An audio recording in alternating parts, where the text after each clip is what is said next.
తాకట్లో ఉన్న బంగారాన్ని విడిపించి ఆ రోజున మార్కెట్ ధర కట్టి మిగిలిన డబ్బును మీకు అందిస్తుంది కొమ్మూరి గోల్డ్.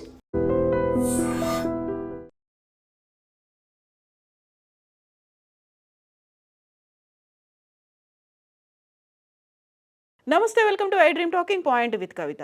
యుద్ధానికి 2 వారాల కాల్పుల విరమణ ఒప్పందంతో బ్రేక్ పడింది. అయితే శాంతి ఒప్పందం కోసం ఇస్లామాబాద్లో అమెరికా ఇరాన్ల మధ్య జరిగినటువంటి చర్చలు మాత్రం ఫలించలేదు. దీంతో మళ్ళీ పరిస్థితికి మొదటికి వచ్చింది. అత్యంత కీలకమైనటువంటి హార్మూజ్ జలసంధిలో నౌకలు దిగ్బంధిస్తామని, నిర్బంధానికి గురి చేస్తామని అమెరికా అధ్యక్షుడు డొనాల్డ్ ట్రంప్ హెచ్చరించినటువంటి నేపథ్యంలో భారత్కు రావాల్సినటువంటి నౌకల పరిస్థితి అనుమానాస్పదమైంది. అగమ్య గోచరంగా 15 నౌకలు అక్కడే ఉన్నాయి అనేటువంటి వార్తలతో భారత్లో ఉన్నటువంటి ఇరాన్ రాయబారి కీలకమైనటువంటి వ్యాఖ్యలు చేశారు.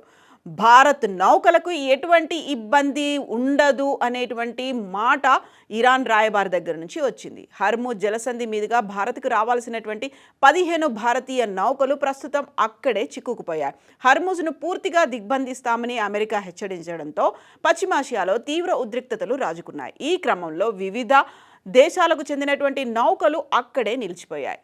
దీంట్లో భారత్కు చెందినటువంటి 15 నౌకలు కూడా ఉండిపోయాయి. ఆ 15 నౌకల్లో ఎల్ఎన్జి, ఎల్పిజి క్యారియర్లు, క్రూడ్ ఆయిల్ ట్యాంకర్లతో పాటుగా ఒక కెమికల్ కంటైనర్ కూడా ఉంది అనేటువంటి వార్తలు వస్తున్నాయి.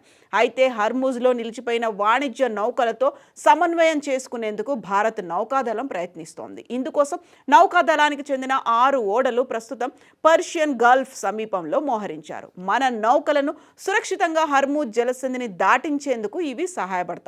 ఈ జలసంధి మార్గంలో మొత్తం 25 భారత నౌకలున్నాయి. అయితే ఇప్పటికే 10 నౌకలు ఈ జలసంధిని దాటాయి. ఈ 15 నౌకలు ఎప్పుడు దాటుతాయి అనే దానికి సంబంధించే ఇప్పుడు కీలకమైనటువంటి వార్త ఇరాన్ రాయబారి దగ్గర నుంచి వస్తోంది.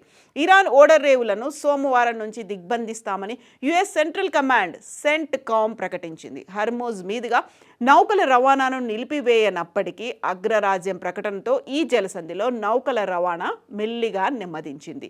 నౌకల రాకపోకలు అకస్మాత్తుగా తగ్గినట్టుగా నివేదికలు కూడా చెప్తున్నాయి. హర్మూజ్ జలసంధి వద్ద నెలకొన్న ఉద్రిక్తతలు ప్రస్తుతం నౌకాయానానికి అంతరాయం కలిగిస్తున్నప్పటికీ భారత ట్యాంకర్లను సురక్షితంగా దాటించేందుకు ప్రయత్నిస్తున్నామని న్యూఢిల్లీలో ఉన్నటువంటి ఇరాన్ రాయబారి మహమ్మద్ ఫతాలీ స్పష్టం చేశారు.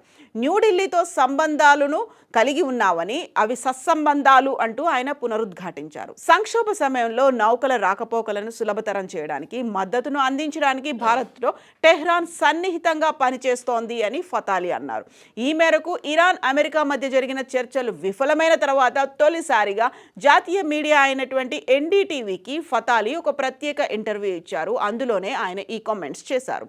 హర్మూజ్ ప్రాంతంలో భారత్, ఇరాన్లకు ఉమ్మడి ప్రయోజనాలు, భవిష్యత్తు ఉన్నాయని ఫతాలీ వ్యాఖ్యానించారు. అనిశ్చితి కొనసాగుతున్న వేళ ఇరు దేశాల మధ్య సమన్వయం గురించి ఆయన మాట్లాడారు. క్లిష్ట సమయంలో భారత్ తమకు అండగా నిలిచిందని, ఇందుకు న్యూఢిల్లీ ప్రభుత్వానికి, భారతీయులకు ఫతాలీ ధన్యవాదాలు తెలిపారు.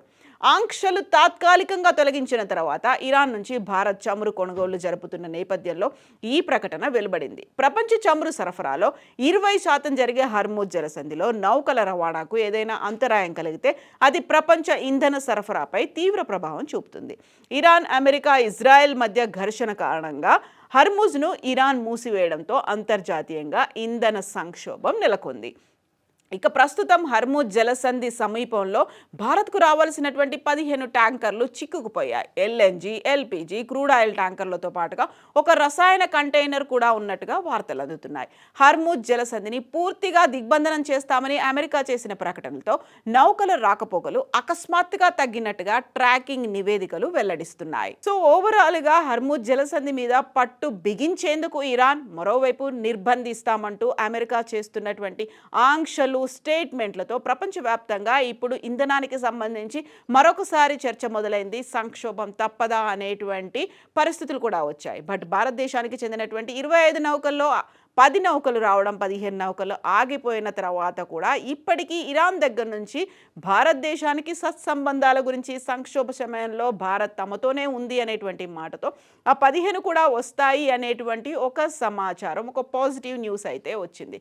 బట్ నెక్స్ట్ ఏం జరగబోతోంది? అమెరికా అక్కడ సీమెన్స్ని తొలగించి పూర్తి ఆధిపత్యాన్ని చూపిస్తామని అనౌన్స్ చేసిన తర్వాత నిజంగా సంక్షోభం ప్రపంచం ఎదుర్కోబోతోందా? మీరేమనుకుంటున్నారో కామెంట్స్ రూపంలో తెలియజేయండి.